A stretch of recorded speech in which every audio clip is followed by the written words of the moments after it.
Assalamualaikum warahmatullahi wabarakatuh.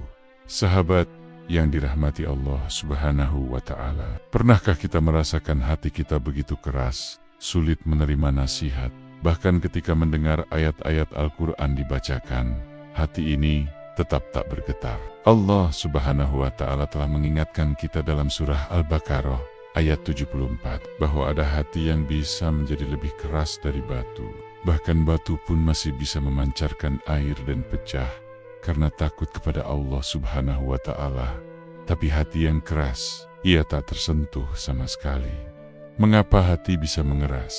Jawabannya sederhana, sahabat. Kita terlalu jauh dari dizikir dan Al-Quran. Seperti besi yang dibiarkan terkena hujan, hati yang jauh dari dizikir akan berkarat. Semakin lama dibiarkan, semakin tebal karatnya hingga akhirnya mati. Tapi jangan khawatir, Allah Subhanahu wa Ta'ala Maha Pengasih.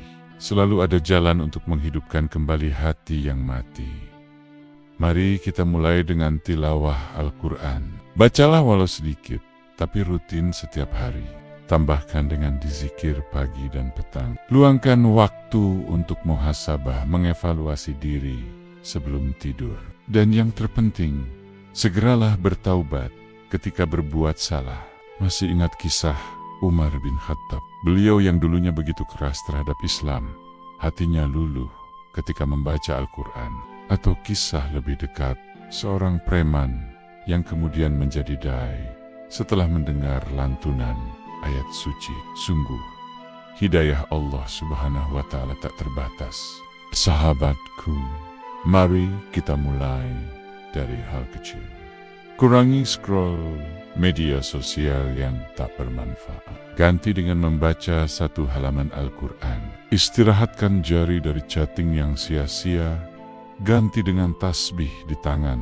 Insya Allah, perlahan tapi pasti, hati ini akan hidup kembali. Semoga Allah Subhanahu wa Ta'ala melunakkan hati kita, menjadikan kita pribadi yang selalu dekat dengannya.